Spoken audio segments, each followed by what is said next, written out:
Hey, movie lovers. You're listening to a best of episode of Cinematic Flashback. While Matt and I are finishing up our summer break, we're pulling out one of our favorite episodes that we covered earlier this year, 1971's Dirty Harry, starring Clint Eastwood and directed by Don Siegel. We'll be back with a brand new episode on August 14th, so mark your calendars and join us then. But for now, enjoy this flashback.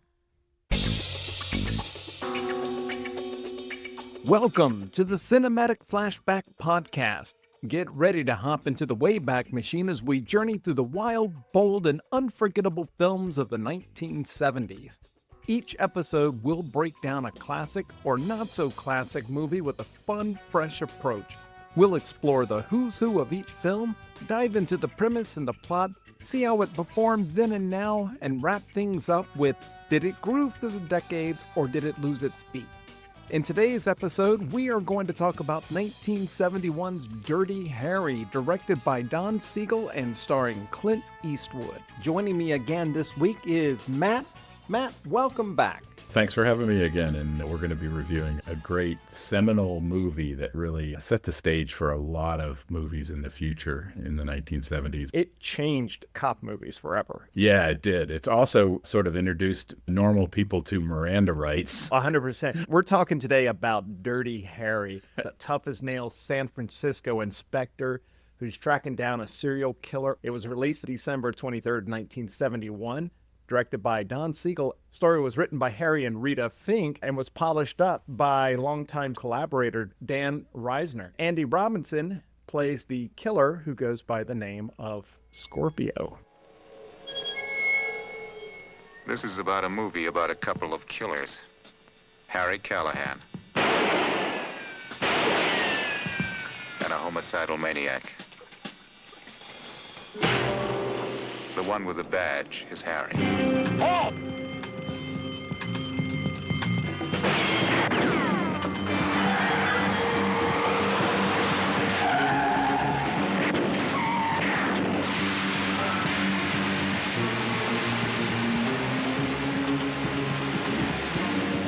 There were a lot of reasons they called him Dirty Harry.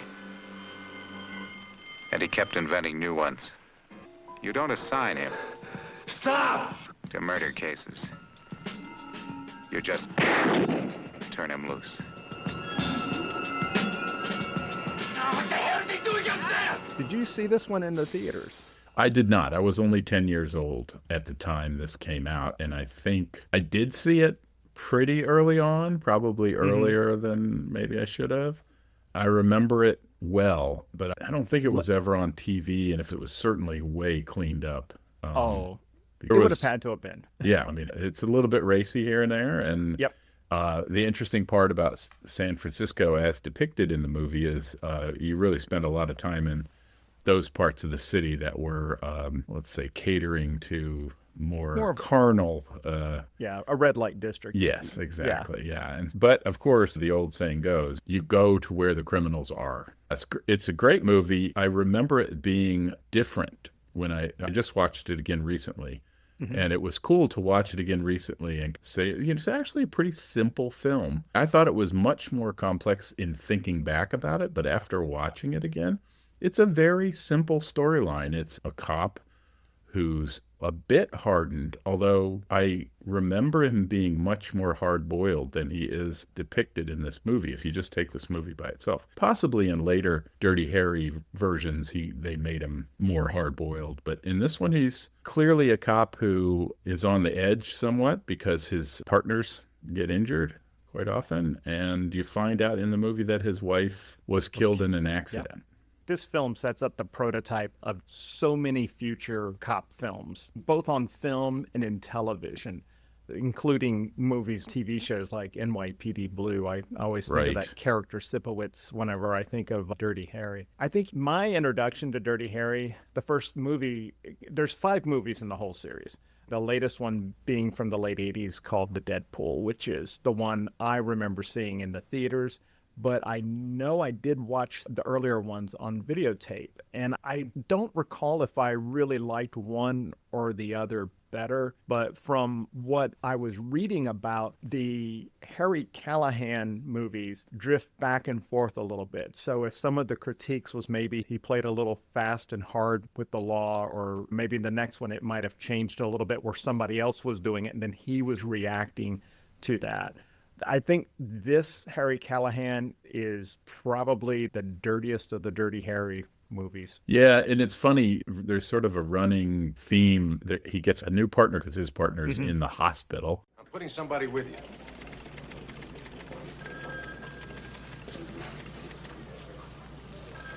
What are you talking about?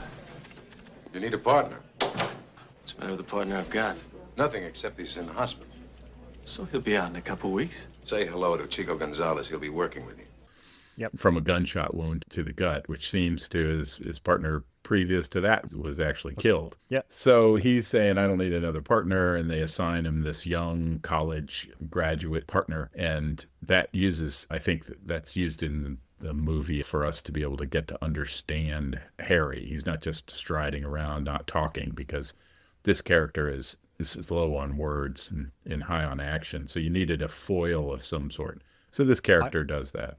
Yeah, his partner, even his partner's wife, helps to pull out some of the details about Harry that we otherwise wouldn't have seen. Right, like the death of you knew his wife was dead. You didn't know what happened. And the wife of the partner, you find that out. The other thing that's interesting is that partner is a good partner, if it turns out. If you see, they work really well together. Harry lets him drive the car, which in typical cop movies, if you don't trust your partner, he doesn't drive the car. So I noticed that in the movie is like, he clearly has some trust for this guy after they work a very short time together, which I thought was pretty cool, because typically you would paint Harry very one-dimensional as being, the gruff, I don't trust anybody, this guy's a knucklehead. You don't get that because he lets him drive, and he drives pretty aggressively at points. So they're clearly of one mind how they're going to do things, which I thought was quite interesting in looking at it in retrospect. And you'll see the same kind of buddy cop pick, or when they're partnering up. Like if you think of the first Lethal Weapon movie, you have Riggs, who is joining Murtaugh. And Murtaugh is the more experienced cop. Riggs is the more unhinged cop. B is, I'm supposed to tell you you're breaking in a new partner in on this. Partner again? Yeah, some cat he's on loan from dope. Real burnout, on the ragged edge. Oh, perfect. Yeah. But you still see that same kind of relationship initially when they're kind of feeling each other out as to whether or not, what kind of partner will this person be? So I think you can't talk about this movie really without talking about the idea of Harry Callahan's weapon of choice. Now, he's a detective. He's an inspector, which means he's actually higher in rank than Jack. I even have better trivia on that one. What's that? So in the San Francisco Police Department, they're only referred to as inspectors. Oh, okay. Yeah, everywhere else, it's a detective. It's a detective. In England, an inspector is a rank, Right. like a lieutenant. Right. And so that's where you would get Cool. increases. But they just call them inspectors in San Francisco, which I'm not sure if it's unique to San Francisco. I was wondering what's the difference between the inspector and the detective, and I came across that. Oh, very good. When I said that John Milius did some rewrites and he polished up the script, he was uncredited. But the things that he brought to it also were some of the bigger over-the-top things, like the choice of weapon that he used. And I know that you know a lot more about weapons than I do. What firearm is Harry carrying here? So Harry is carrying the .44 Magnum by Smith & Wesson. It is the model 29, and I think he had like a 6.5 inch or 6 inch barrel on it, which is quite a giant gun, commonly referred to as a hand cannon. It is not one that any policeman would probably ever carry, and the reason is it's incredibly heavy. It's a giant gun, and it has to be heavy because that load, that .44 Magnum load, that refers to not only the diameter of the bullet, but the amount of powder that's in it. That's the Magnum. It's a longer shell casing with more powder in it. So it's incredibly powerful. It's really was designed for having as a sidearm when you're hunting bears. It was not something you would carry around the streets of San Francisco. You couldn't run with it. It would beat you to death. But it was good in terms of this movie. The other famous part about this is that it is a 6-shot revolver. They're famously inaccurate because you have part of the barrel is moving, the part with the cartridge in it, and it has to line up perfectly with the barrel. Typically, that doesn't happen. If you really wanted to shoot accurately with a gun, you would have some sort of automatic that lodges the bullet into the barrel in the exact same way every time. It's great for cinema because it's a giant gun and it photographs well. And it makes a very distinctive sound in the movie, and they do a great job with that because I think the first time you see in the movie, he pulls it out during the bank robbery. Oh, what a scene. Yeah, that is a great scene. That scene is so classic. I had forgotten a lot of details about this scene. I know what you're thinking. Did he fire 6 shots or only 5? Well, to tell you the truth, in all this excitement, I've kind of lost track myself. But Ian, this is a .44 Magnum, the most powerful handgun in the world, and would blow your head clean off. You've got to ask yourself one question. Do I feel lucky? Well, do you, punk? They do a great job with this storytelling because what you find out from this scene is not only that it's an exciting scene and everything, but you find out that Harry is incredibly observant. And they do give us a hint in the movie because, of course, they're trying to lead us along because if you just had Harry go, hey, is that car still idling? You would be like, why? In the movie, they show the guy sitting in the car. They show the cigarettes piling up outside of his window on the ground. So clearly he's been there for a while. Harry notices this when he goes into his favorite coffee shop, has some banter with the owner, and gets a hot dog and he wants to finish it. And then, of course, you also learn somewhat about Harry as he has the owner call the police and tell him what's going on. And then he's sitting there eating his hot dog, hoping that the police get there. And he says that, please wait for the cavalry. The cavalry. Hey, before we move forward, Sure. When he's walking into the restaurant, did you notice the cinema marquee that he walks by? No, I didn't. Oh, okay. So on the cinema, it was showing Play Misty for Me. Oh. Which was Clint Eastwood's first directorial movie. Think about this, though. In the world of Harry Callahan, Clint Eastwood exists. Yes. That's bizarre. That's funny. I always think those are those little inside jokes that they do for each other that is hilarious. They probably, who knows when they were filming it, they probably had to get the guy to put a marquee up and say, this will be out by then. This is great advertising. I think the locations that they shot on were all over San Francisco due to the stunts with the car and with the shooting and everything. I think this was filmed on a stage, on a back. Was it? Back Okay. lot. Well, that's even funnier. So they definitely set that up. It was very purposeful. So I will tell you a funny anecdote about Clint Eastwood movies. My brother was a huge fan of Clint Eastwood's spaghetti westerns, right? Like The Man with No Name kind of movies. Yeah, all of those. All Fistful of those. of Dollars. Yeah, Good, the Bad, the Ugly. Good, the Bad, and the Ugly. Yeah. He loved those movies. He absolutely loved them. And it was funny when you follow Clint Eastwood's career. He basically went out to do it. Sergio Sergio Leone. Yeah, that's it, Leone. And the spaghetti westerns. The spaghetti westerns, but they're great movies when you watch it. They're super hokey, but my brother just loved them, and we had to watch them whenever they came on TV. He would make us watch it. It was pretty funny. It's one of my very treasured memories of my youth is like any Clint Eastwood spaghetti western came on, we were watching it, and this went on all through most of my young life. So I knew Clint Eastwood from that. We knew Clint Eastwood from a bunch of other movies. He was a known quantity for the most part, although not as well known as he was once these series came out. He was also on television. I thought he was maybe on Wagon Train or one of those. Yeah, he was. Or he was some sort of cowpoke or something. That was why he got the spaghetti western roles, I think, is because he could ride a horse. There was something about that. So it's funny. The character of Dirty Harry was originally envisioned to be in his late 50s, like 55 to 60 years old.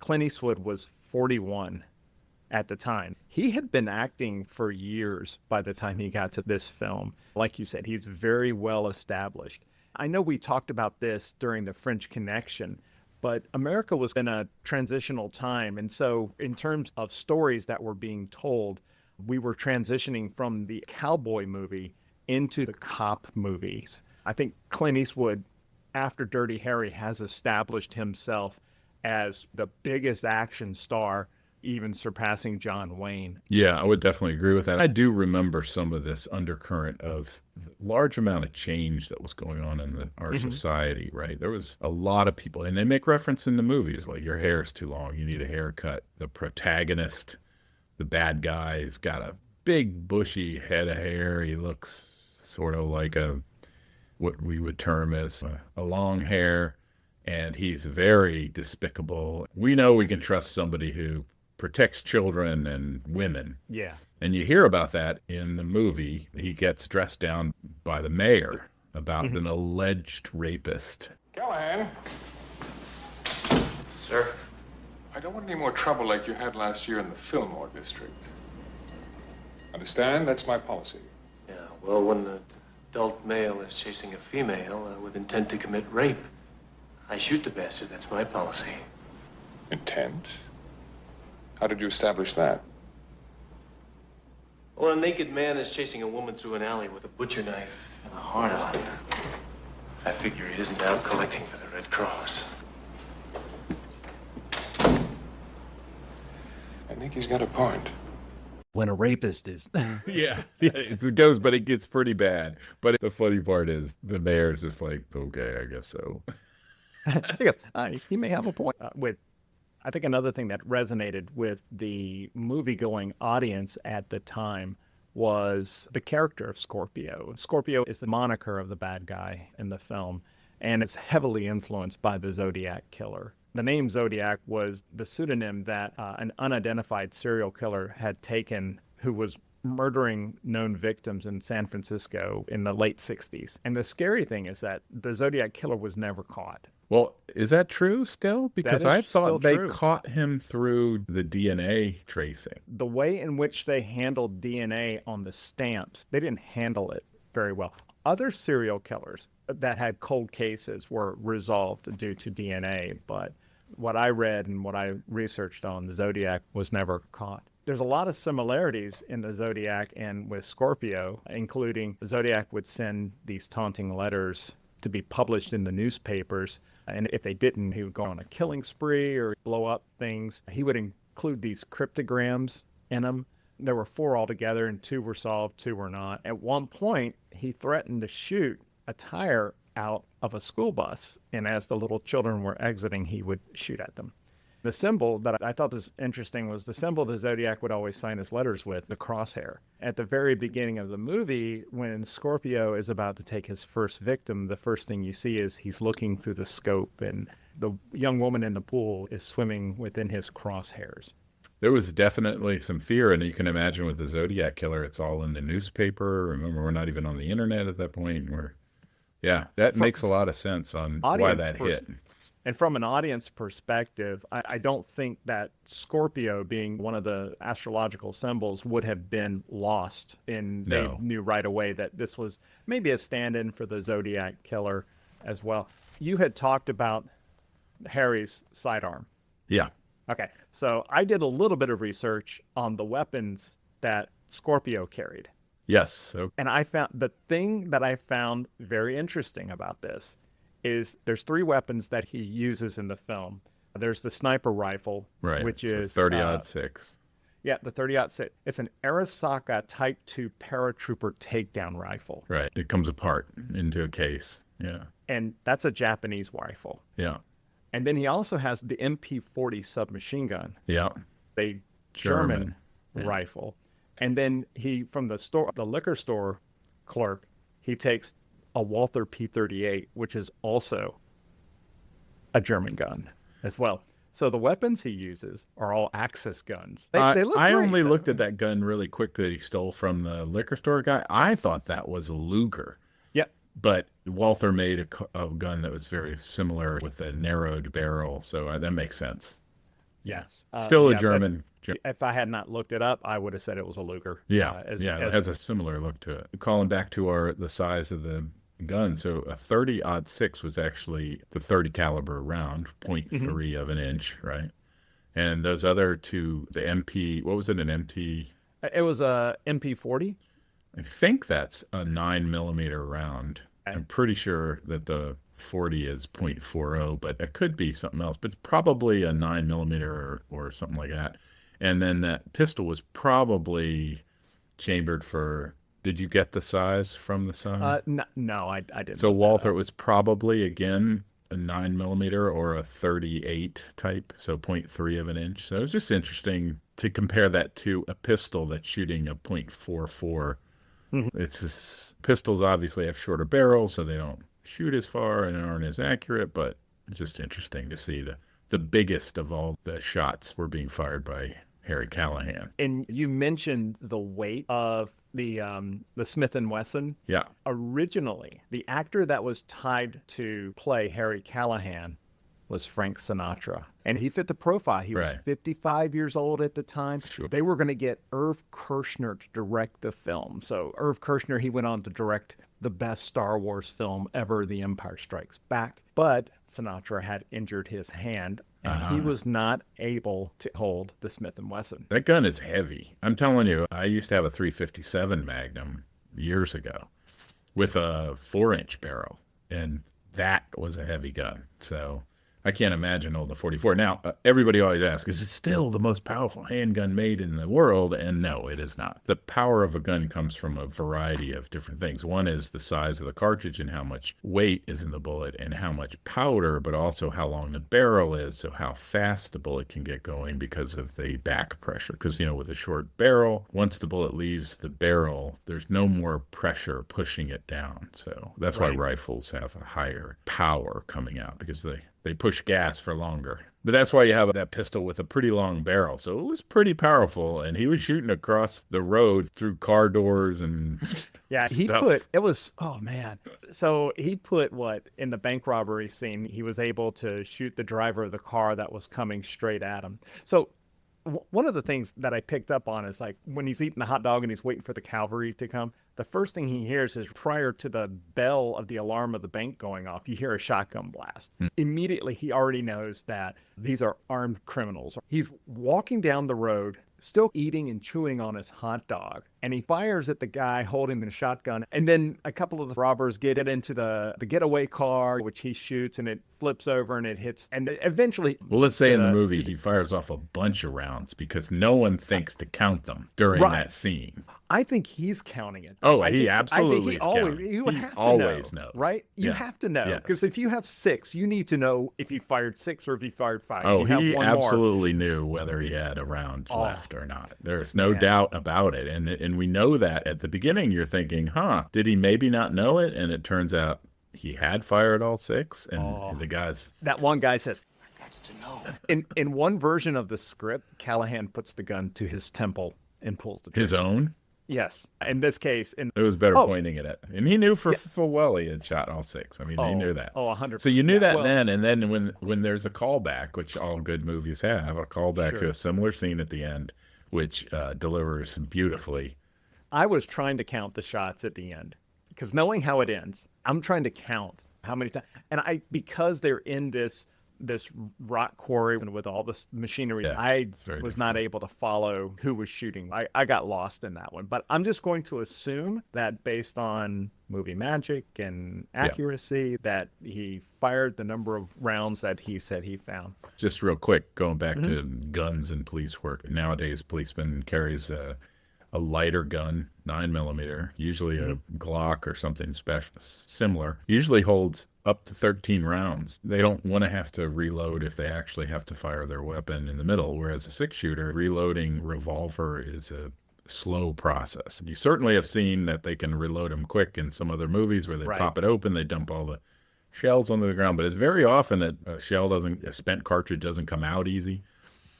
It's a pain, and then you have to drop the speed loader in. So the idea of carrying a 6-shooter is a little bit archaic, even in 1971. It did play, though, into that idea of him being the modern day cowboy. This wasn't the first movie that Clint Eastwood and the director Don Siegel had worked together.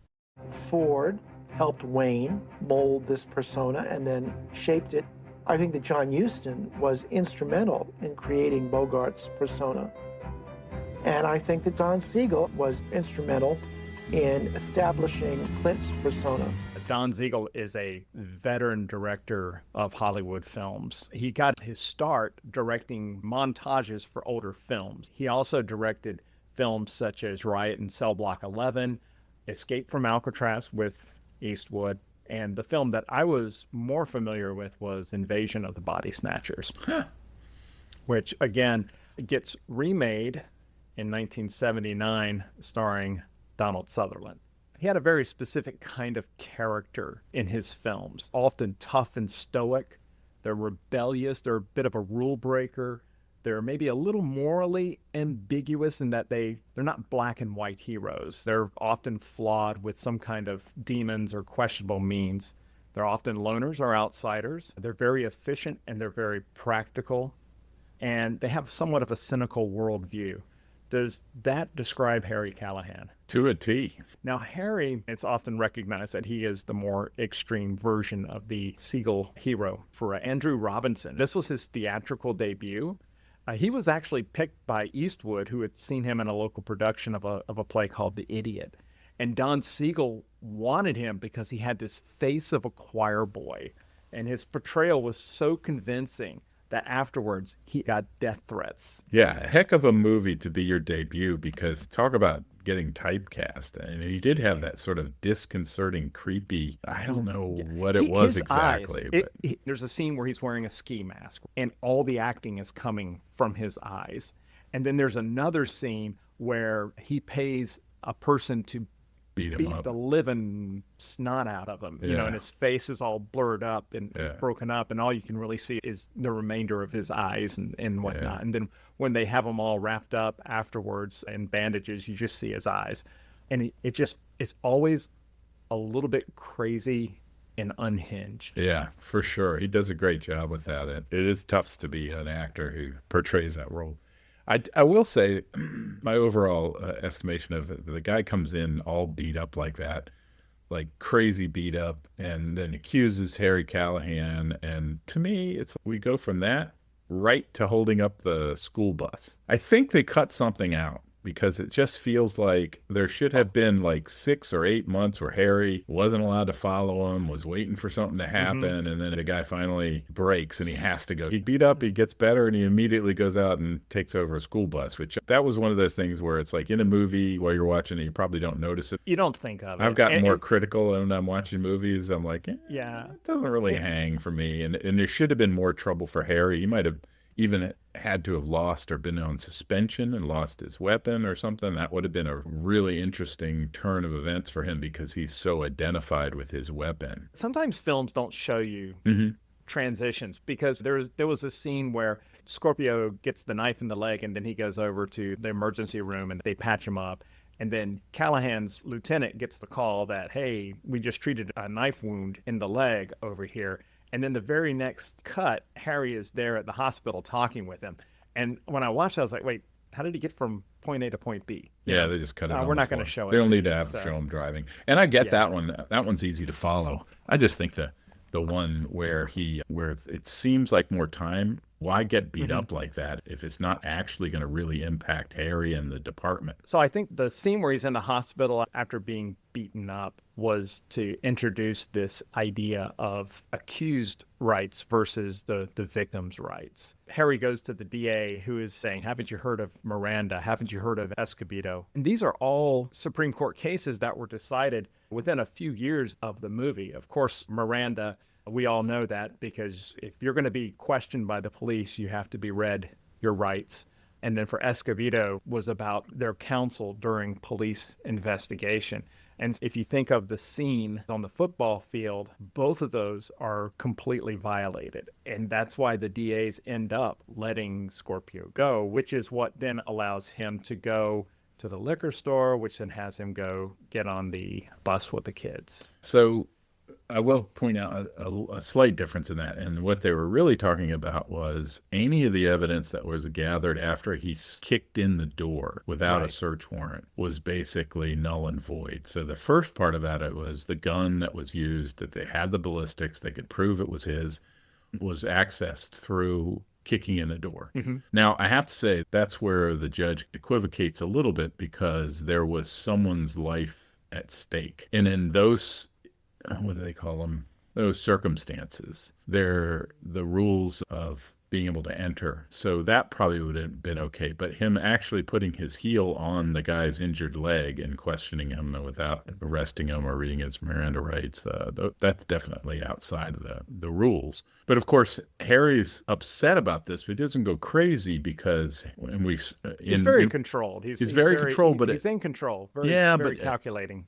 Well, I was thinking, I was like, this seems right. But this is the girl that has a limited amount of air supply that is buried. Right, but at this point, they're talking to the judge, and she's dead. She's dead. Yeah, but when he put his hand on, when he put his foot on the leg, right. No, so I get that. I'm talking about in the scene with the judge and the DA. Mm-hmm. Harry's angry that they're going to let this guy go. And the reason you find out when he walks out is like, how do you know he's going to do it again? He goes, because he enjoys it. So it was one of those things where he's a step ahead of these people. He knows this guy's going to go out.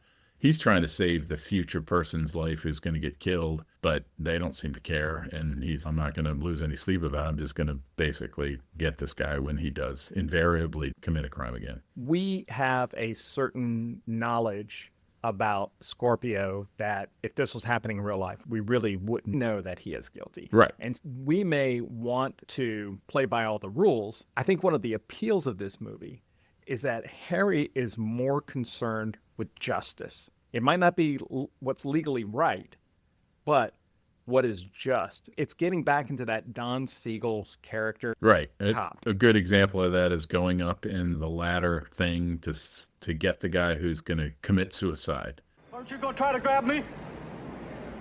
A friend of mine was up about 20 floors in the jumper a few years ago. The jumper grabbed him, and they went off, and 20 floors down, just mashed him all over the pavement. Couldn't tell which legs were with which, and which arms were with which, and it was a terrible mess. I tell you, I almost threw up myself. I'd just like your name and address, that's all. Why? Well, like I said, it's such a mess down there afterwards, and it makes identification impossible. Even if they find your driver's license, all that blood and everything. Oh, yeah. And he goes up there and he just starts telling him what a mess it's going to be on the ground. Basically grosses the guy out. And he's not nice about it. He's telling him, that's like, I'm just trying to tell you this is what it is. Knowing full well he's basically spooking the guy. And then he grabs him, and with no ceremony, he's like holding him barely onto the side of that box while they lower him, and he doesn't care. If the guy struggles and falls, he dies. But he's super efficient because he's just going to go up there and get him. And then at the end of that, which I thought was really telling, is he's talking to the new partner. Now you know why they call me Dirty Harry. Every dirty job that comes along. This is the scene that Clint Eastwood directed, and is the reason why he has a directorial credit on this film. They had already predetermined that Eastwood is the director, and he's going to be way up high, going up inside up this bucket, and they're going to have this conversation with him and the stunt man that's going to be up high, and then they're going to do that stunt where the jumper ends up on the bucket and then comes down. And so between having lighting and a cameraman up there, they just said, hey, Clint, you go ahead and direct this particular scene. That's great. Yeah, it just so happened, though, that Don Siegel was sick that week, or that during that night. So, but that had nothing to do with it. The studio had set aside on their schedule 6 days to film this. Clint Eastwood said, I can do it in 2. And he ultimately did it in 1 night. Wow. That's amazing. So, yeah, and as we know now, I mean, looking back, Clint Eastwood went on to have a stellar career as a director, also an actor's director. I don't know if you've heard a lot of anecdotes about how he directs, but he doesn't yell action. He just says, go ahead. And actors love that because it's not a shocking transition. It's not and if you talk, I've seen a few of the videos of saying working with Clint is just a real pleasure because he lets actors act, and he has very small adjustments and suggestions, and evidently people love that. He's an American treasure. The film Dirty Harry was inducted into the National Film Registry in 2012. The other 1971 movie that had already been entered was The French Connection. These films are selected not as the best films, but as films that best represent the culture and who we are as a people at a particular point in time. And, side note, did you know that in Culpeper, Virginia, is the Packard Campus for Audiovisual Conservation of the Library of Congress. I did not know that. They have a 205-seat theater, and they regularly show movies and television, both digitally and on film, that you can go up to see. I think we might have to do an on-site. I'm We want to do a live podcast. I was searching to see if they had shown Dirty Harry. They had shown other movies that were inspired by Dirty Harry, but I could not find where they had. You have to show up to get your ticket. There's no pre-booking or anything like that. So you could possibly go up and not be able to get, in which case then we go out and have dinner. Yeah, exactly. So I have family up there. I talked a lot about some other stuff with the gun. The most interesting part about the big 44 Magnum, they originally reused a 44 Magnum with a 4-inch barrel, but when they did some screen tests, it just looked too ridiculous with this tiny little barrel. The actual movie posters show a 8 3/8-inch barrel, which is a huge barrel. They actually filmed with a 6.5-inch barrel. So it's funny, there's all these different sizes that were happening. And that's all sort of cinematic magic, right? In the poster, they wanted to show how it's so commanding. And in the actual filming, part of it had to do with handling an 8-inch barrel is ridiculous. It's so heavy and so hard to get out of the holster. I'm sure they moved it back to a 6.5-inch barrel for that reason. It's 2 full inches. That's a lot of steel to try to wield around. So I thought that was an interesting point about the weapon they chose for this. Again, totally impractical for police work, in my opinion. You asked me what my favorite scene was, and I have to say that it's up in the air for 2 of them. One is the bank robbing scene, because I just think that was just so classic, and it's out in the streets, big street fight. And the other one is in the mayor's office when he's getting dressed down for shooting this alleged rapist. So the dialogue that happens in there with how he treats the mayor and the fact the mayor ultimately has to acquiesce with Harry's assessment of what happened and just goes on with it. But those are my 2 favorite scenes for sure. Yeah, I had a few that I had listed on there, and I think we had already talked about. I had the bank robbery scene as well. I also really liked the Kezar Stadium scene, and I thought what was really cool about that was when it was pulling out at the end, and they obviously had some kind of aerial camera that they were pulling back maybe on a helicopter, and you have all the nice San Francisco fog. It's all before drones, so covering up. Oh yeah. I keep wondering, sometimes they film things and they'll display them in reverse, but they would have filmed them just bringing in. I wasn't sure if they had done it that way, but I thought the whole scene was great for the reasons why we talked about. And another scene that I really liked was where Scorpio goes and pays the guy $200 to beat the living snot out of him. Yeah, and the last one is this one's on the house. Yeah. And the final scene that I liked was the culmination. But the part that I like is as the bus is coming off the highway and it's coming down and it's going to turn right and go underneath a bridge. Harry is just standing on top of this bridge, and he is the baddest of the baddest cops ever. He's just standing there. He's caught him, and then he jumps onto the top of the bus and dodges the bullets. And luckily the bus has a luggage rack on top, because most buses don't have anything at all. But Clint Eastwood did his own stunts for that. Oh, did he? No. That was him jumping off and holding on and all throughout. And I thought that was just an awesome scene. But just when I think of the movie Dirty Harry, the thing that always comes into my mind is just seeing him standing on that bridge. I thought that was incredibly iconic imagery. Yeah. I like the fact that also, we didn't mention it, but he wears a herringbone wool suit jacket throughout almost the whole movie, and then he complains when he gets a shotgun blast to the leg. His doctor is removing the pellets. Gonna cut his pants, and he says, "I'm going to cut your pants." He's like, "No, you're not. I'm going to take them off. They were $29.50 or something like that." Well, now $29.50 back in 1970. That's hilarious. But it's still going to have a hole in it with blood, so I don't know why he's so worried about him getting cut out. I think we can slide into the commentary with the French Connection in this movie. I think the difference with the French Connection in this is, I think the French Connection really shows a lot more of that down and dirty police work that You know, the talking to the informants and the roughing up of people that you didn't see in Dirty Harry. You saw this guy's a guy of action. He's pretty simple.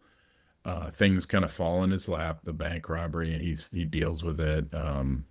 You know, he gets some information. He doesn't really shake down a lot of people to get info. It doesn't seem like he's obviously friendly with people, you know, in that red light district because he's in the club, he's in the dance club, he's in the little diner, and they know him.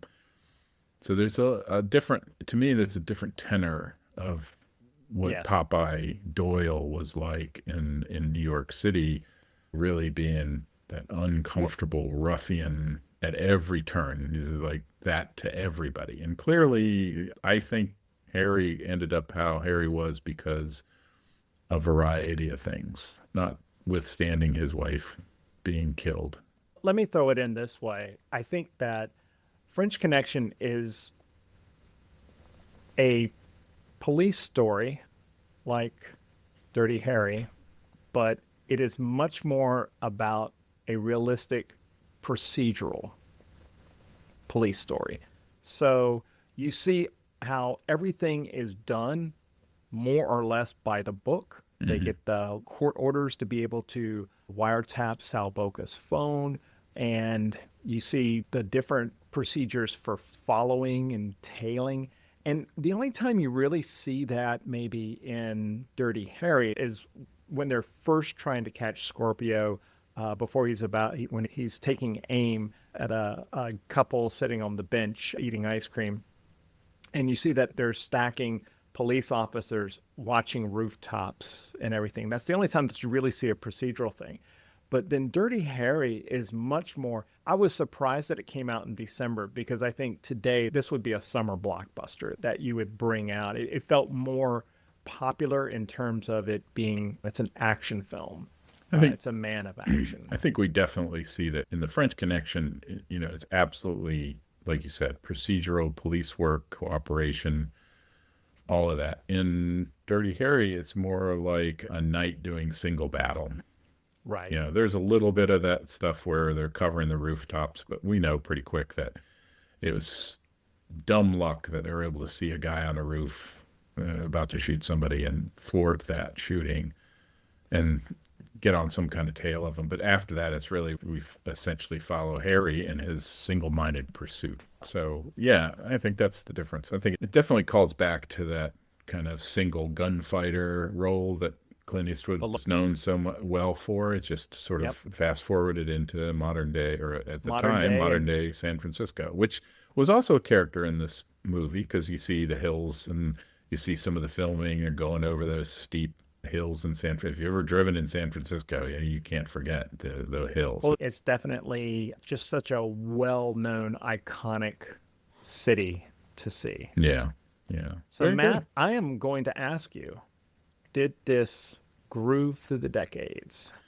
I will answer you in the following way. When I thought back on it, I thought no. But when I rewatched it, I thought, yeah, this still holds up. This is a great movie. And it doesn't really make you cringe. It's great to think about sort of the time in which it came out. But in watching it again in modern, I was like, I'm at the edge of my seat because I couldn't remember everything that happened. And I got a little mixed up on some of the other ones. I'm like waiting for something to happen, and it happened in a different movie. But it was very enjoyable. So I think it holds up. Yeah, I have to agree. My experience is very similar. It was a long time since I have seen this, and I was really glad that it showed up on our list. However, I was thinking after watching French Connection and knowing that this is more of a, not to be derogatory, it's more of a popcorn movie. It's more entertaining. Absolutely. It's easier to digest. It hit me that Dirty Harry established the blueprint of the renegade cop archetype. In fact, it set up the entire serial killer as the bad guy. And you can see this in movies such as Lethal Weapon. You can see it in Die Hard. You can see it in 48 Hours. Heck, you can even see a very funny version of Harry Callahan in Beverly Hills Cop with Axel Foley. And of course, I cannot forget to mention Marion Cobretti from Cobra, which again is another great role by Sylvester Stallone. It was a great movie. It was fun to sort of take a trip back. And again, like I said, I was 10 years old, so I did not see this in the movie theaters. I saw the others in the movie theaters, I'm pretty sure, because they came out in following years. I was already a big Clint Eastwood fan even before that because of those spaghetti westerns and my brother. When they would come on the TV, this is even before VCR, they'd come on the TV and we'd have to watch them. And it was funny. So like he loved the Three Stooges. He still loves the Three Stooges. So anytime the Three Stooges were on, we'd watch them Saturday morning in black and white. And I agree. I am always up for the Three Stooges. I think that's going to wrap up our episode on Dirty Harry. Thank you, Matt, for once again joining me. And I also want to thank our listeners for joining us.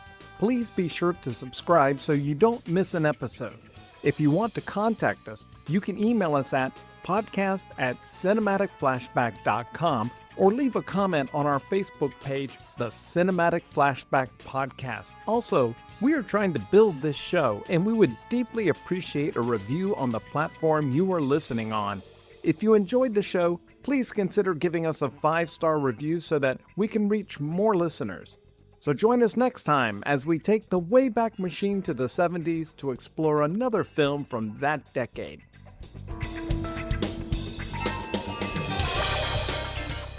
the guy's like, who? Me and Mr. Smith and Mr. Wesson or something like that. I didn't remember that. Do you remember what scene that was? Actually, that was from a different movie. Oh, is it? Are we recording now?